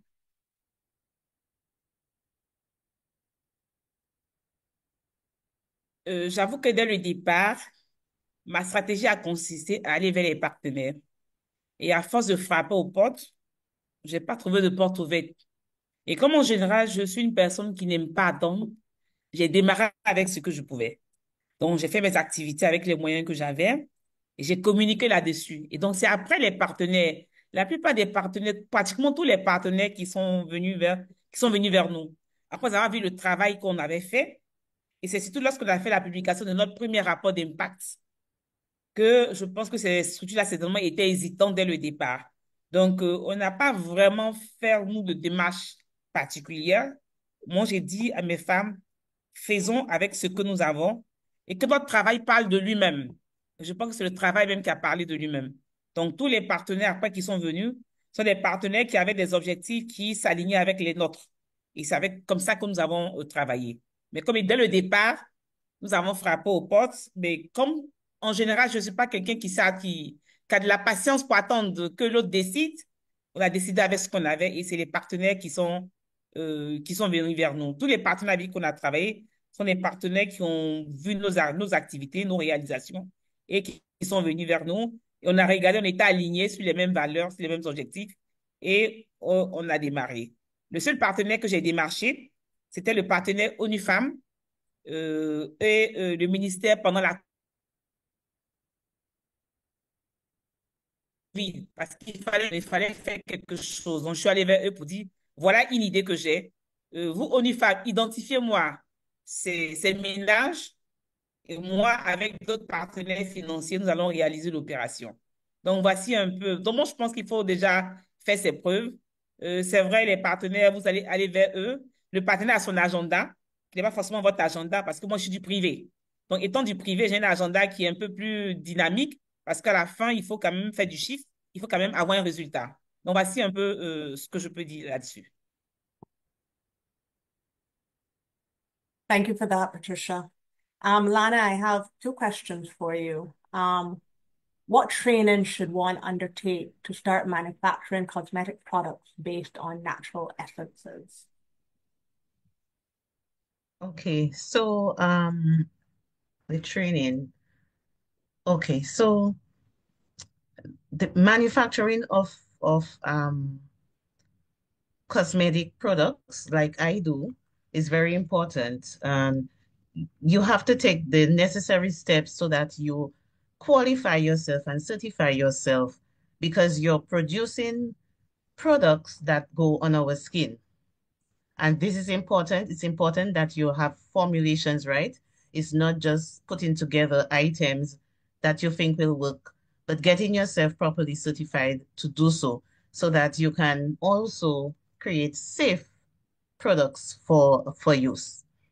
So what I've done, I have gone online and did very intensive research over the years to qualify myself, got myself into a certification program, which I was able to look at. I looked at different ones, various ones that were available online, and I chose the one that suited me.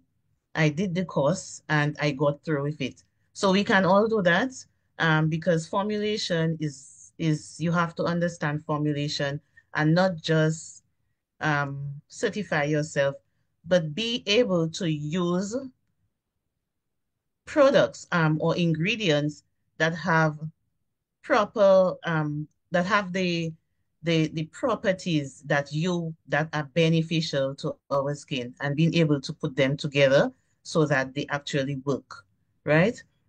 So another thing would be to educate yourself because educate yourself on a whole, you interact with people, you seek people who can support you, run your ideas by them so that they can,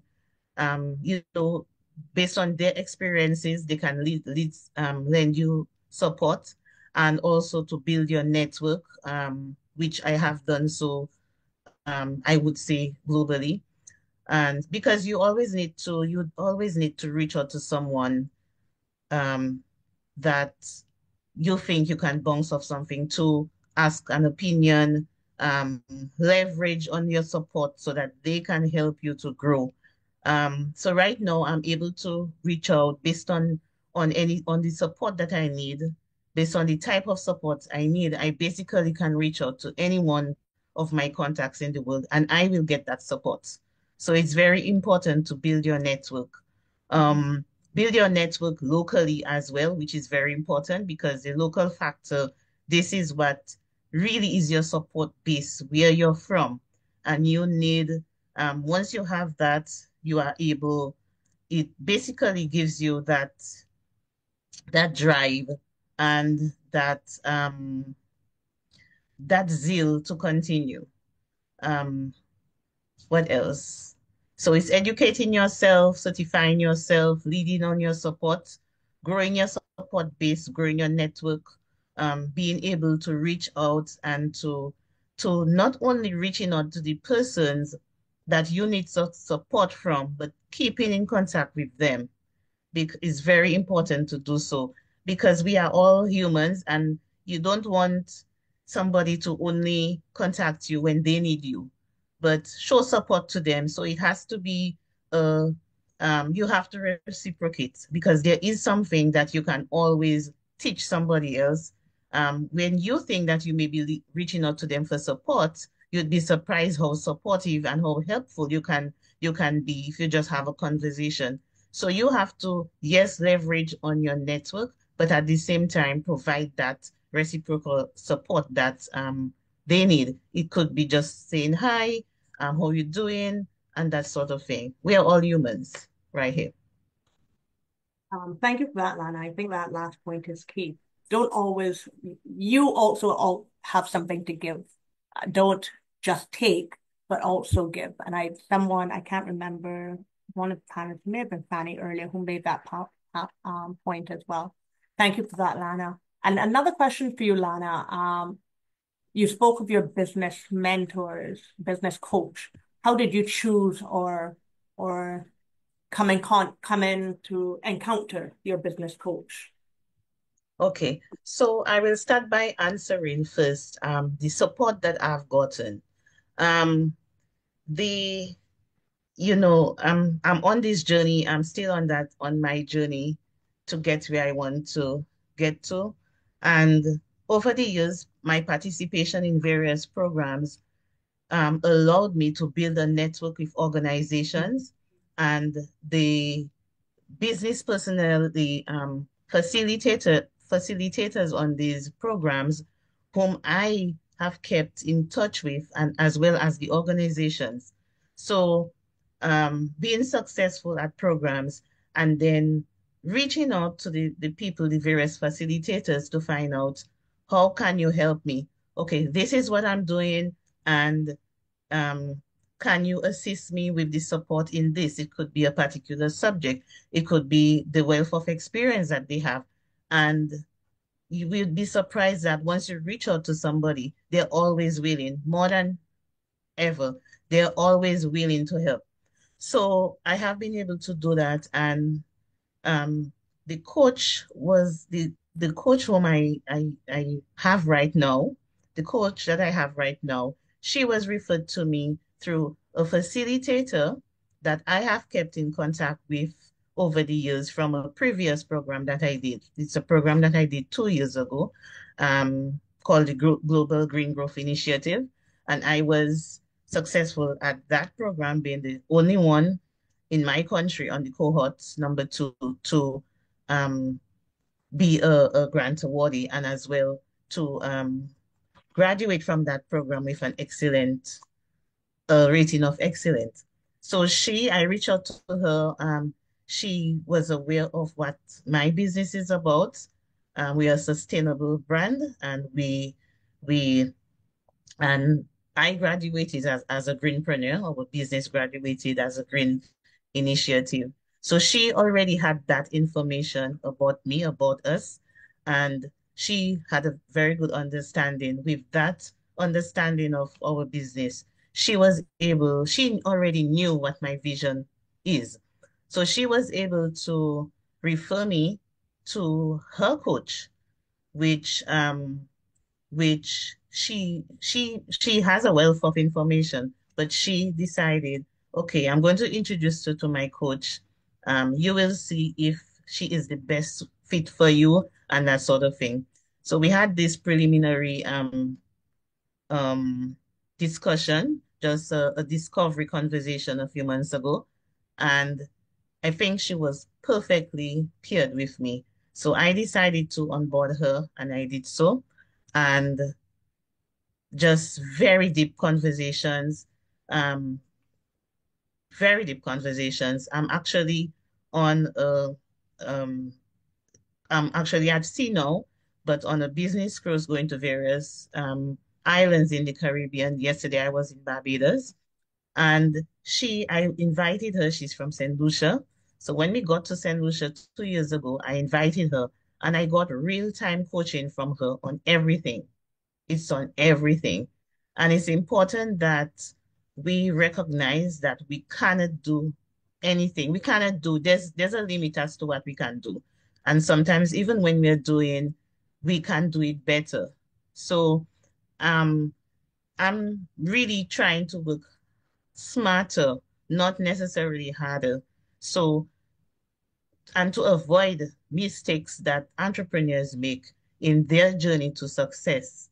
So onboarding that coach, she's already giving me the guidance that I need to really break down that vision that I have, go through our processes, go through, just understanding my thinking process, understanding how I analyze things, how I need to look at things, my personal self, because it enables it's my personal self, how I put out myself, how I present myself to the world. So she will also assist me in that. And it's fundamental that we not only represent our business through our products, like in my case, represent the business for the quality of our products, but we have to represent ourselves in how we present ourselves to the world. It has to match, because we create luxury skincare and hair care products for our clients, and it has to match. There must be a match to what you create and how you present yourself. You have to be knowledgeable, you have to know what you're doing, and you have to gain the trust of the clients that you want to interact with, or you want to onboard. Thank you for that, Lana. I think that was a very comprehensive answer, so persons understand how you've gotten, and I know that you take your opportunities, and you make those connections. And again, the theme coming through the networking. Fanny, I have a question for you. What necessary pathways should one take to become a leading woman entrepreneur in an economy with political and policy blockers?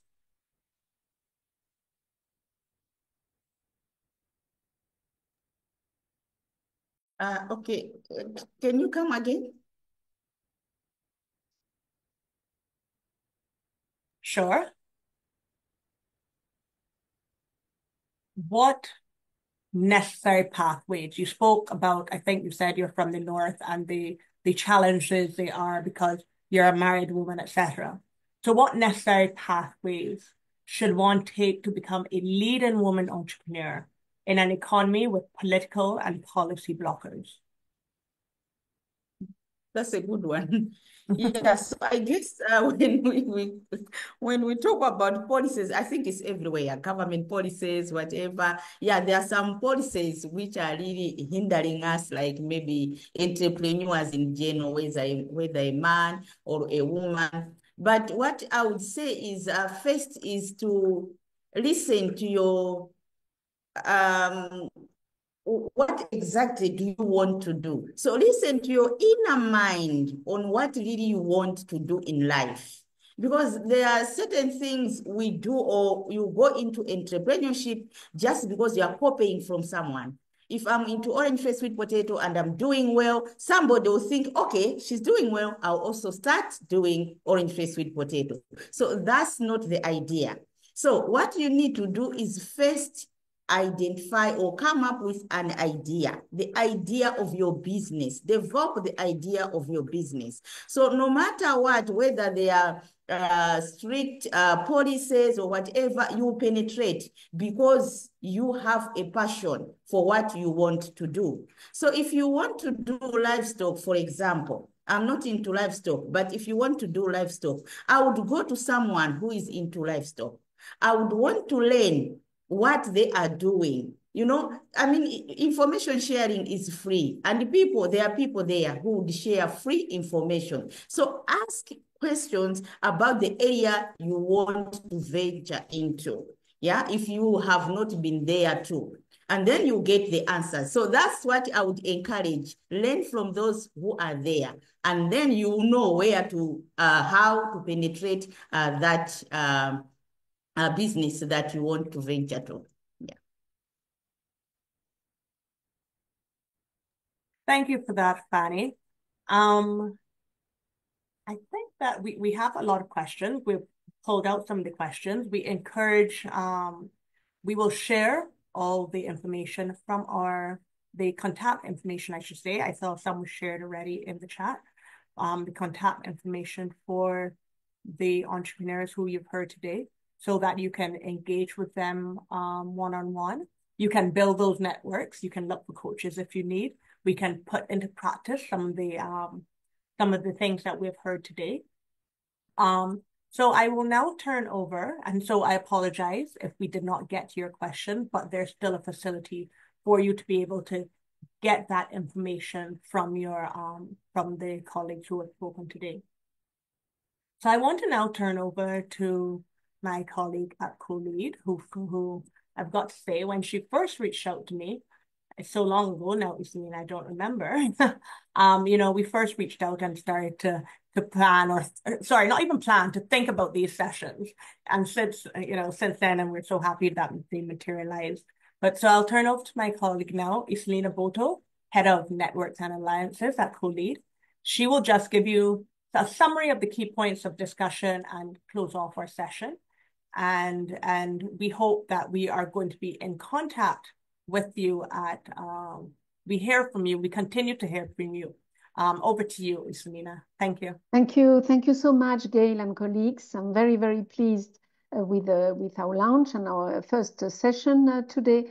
Not only, I'm not going to repeat what has been said at all, but I found the two things. One, the presentation is very, very inspiring, not only because it's on the subject, but because it's action driven. Really, they have reached results which are incredible to me, and also the audience. So our participants, who are themselves experts, it just happened that today you have the role of participant, a really incredible experience, and indeed a lot of networking and dynamic exchanges going on, which is one of really the purpose, as Gail and Jeremy said at the beginning of these sessions.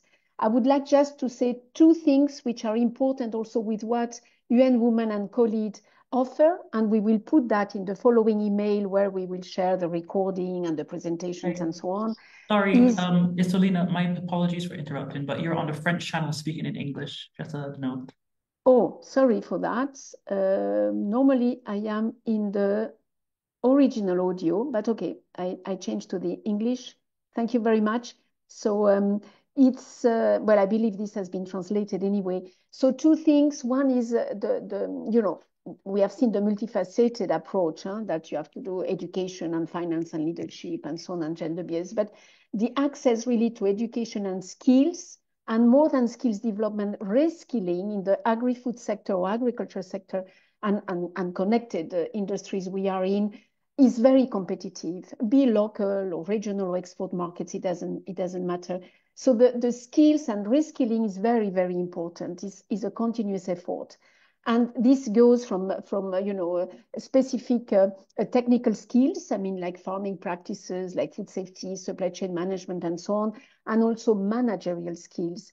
And there is a lot of free things that has been mentioned, but UN Women and COLEAD are very much and partners resources that we will be sharing. Actually, we had planned to share today already, but we will put that in a follow-up. I think it's very, very important that you get those. I mean, then all the capacity building and training development are very important. We have a lot to offer because it's very much linked to the negotiation skills you have, to influencing the decision-making processes, as you know, the panelists today have shown. It's all very much interrelated.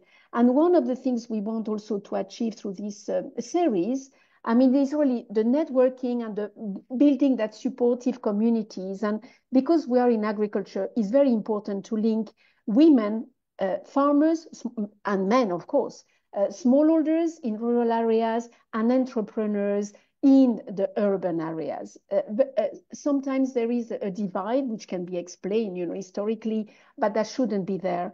And the rural women or the women or entrepreneurs operating in rural areas sometimes need support, you know, to connect to this knowledge, skills, capacities, etc., to improve production, access to markets, and so on. And the other thing that was mentioned that I think we will do more, also, you know, we have the distribution of the registrations today, which were more than 700, of you know, backgrounds and age range and so on, is all that youth, also that intergenerational and inclusive approaches. In agriculture, not only, but in agriculture is very important. Youth, young male or female, are very much, you know, in need of getting into those, not only knowledge and capacities, but networks. Really, you have to know people, you have to meet mentors that will help you in your career. And this is critical, and I do hope that we will achieve that. So for the next, I think there was a kind of slide for the next ones. We will provide you in our following email with all the resources, with the dates and, you know, and topics of the next sessions. But we will have a mix, and I'm very happy, and I thank you again, my colleagues from UN Women, led by Gail, but Alexandra and Alonso, of course, for having started this one today on these topics where obviously UN Women is much stronger than we are.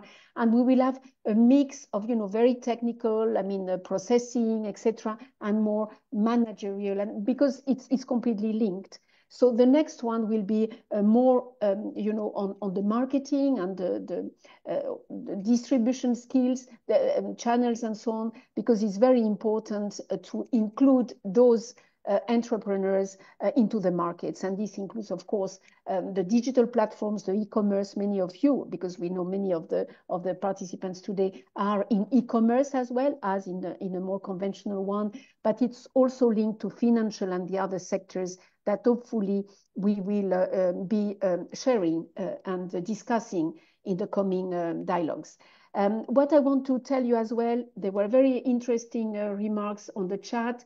Yes, this is one-off because it's not one-off, but it has a limit. It's time. It's our colleagues from interpretation. It's yourselves. You are very busy, and we thank you for the time, you know, as entrepreneurs, you take out of your work, basically. But we will consolidate a space where we put the resources and where also we can, you know, continue to exchange among yourselves and ourselves, of course.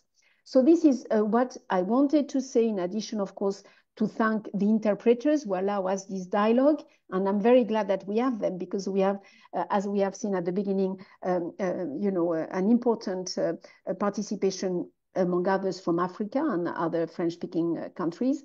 And I thank, of course, the COLEAD teams, as well as, of course, the Gail, Alexandra, Alonso, of course, our IT colleague, and from our side, Nina Aoefa, who is in Togo, actually in Africa, myself in Brussels, and Gaetan, who is not here, but we had also IT support and communication support from Sandra, who is tweeting now and, you know, making the communication plan.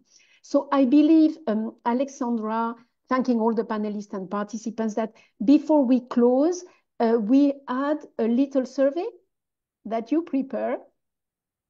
Gail, Alexandra, if this can be online, if you can, that would be nice. It's not compulsory, obviously, but it will be nice to have a feedback. It's our first session. We want to improve and to make more, you know, targeted to your needs, to what you expect, etc. So it will be, you know, great if you say if you are satisfied of the content today, the discussions, if it met your expectations, if it's useful for your business, so the area you are working in, and you can type. That is type. We can give a few minutes. I have 4 minutes from my side on what we could improve. For the next webinars, which will be obviously on different topics. And feel free as well in our coming exchanges on future exchanges to propose other topics, other suggestions. We are very, very open from both sides, and that's the beauty of this partnership as well. So we leave a few minutes, but if you could do that, that would be great. You have, as I said, other opportunities to do so as well. But I hope, like Gail said as well, that it met your expectations, that you found the presentations very useful and insightful. I really have myself. I will repeat Gail's comments at the beginning. Despite being in this business, I still learn, and this is the beauty. I mean, we all learn from each other. And I am impressed by the 4 entrepreneurs we had today, sometimes in the conditions and the environment they are, how well they perform. I mean, it's just incredible. It's chapeau, as we say from Brussels. So very, very good. Yes, if you need support, of course, then, we will consolidate, but there are addresses from COLEAD and from UN Women on very complementary and interesting from both institutions, and we both work with other partners. So make really use of it, but that would be my encouragement. A big part being, yes, if not all, being free. I think it looks, I don't know if I see the same screen as everybody, but I think it looks good. Gail, do you see the same? I'm seeing some of the responses coming in from the survey, and Yes, it's looking good. We appreciate looking this, and very it's really been You our have a lot pleasure. to do with that and your moderation No, it has and been your all of our exchanges. pleasure. The entire team, the ones you can see and the ones that you can't see, who did Exactly. a lot of the heavy lifting. That is as well. So you tell I will be guided, and thank you for the nice comments. So the chat is in these depressing times when you put the news on, really looking at so much enthusiasm and positivity in the chat is incredible. I love it. Yeah. Yes, I love the networking that continued to happen, and Exactly. I hope that And everyone. while we leave 1 minute, Gail, I'm very pleased as well that we managed. It took us a bit of time, but it's South-South. So we operate in complementary countries, continents. So making it, it was ambitious. Exactly. Yeah. So as we finish up and everyone finish up the survey, thank you so much for that, Iselina. So can we see the results? It is fine now. Yes, we see the results. Everybody can see them. Yes, we can. I think they can see them. Perfect. That we're getting really good results. The only thing I don't see is comments, but I guess that they are, written comments. I don't think then there are many, but the rest is close to 100%. So thank you so much. Thank you very much. Gail, do you want to add something? I just want to say thank you to everyone. I just both COLEAD and UN Women are here to help. We have shared the information. You can reach out to us. We will add you to mailing list. We will share. I believe someone had asked if they would share the recording. I believe that's a possibility. Also, I want to give another huge thank you to the panelists. We facilitate this, but they are sharing what really happens, and they are the ones who can really give the advice. We just facilitate. So without the 4, Lana, Christina, Fanny, and Patricia, this session would not have been possible. And those are the persons who were really able to give you, the entrepreneurs on the call, some words of advice. And I think that they were quite interesting and poignant, and I'm really happy that we were able to do this, and we look forward to everyone joining us in the next session. And we really appreciate all of those who have stayed on late. where it is, wherever you are in the world. It might be quite late where you are. So we appreciate that, and we hope that we've met your expectations. So everyone, enjoy the rest of your day again, and thank you. Thank you very much. Keep well, all of you, and see you soon. You will receive, yes, emails from us. Bye. Bye-bye. Merci beaucoup, merci beaucoup à tous les francophones. Merci. Merci beaucoup.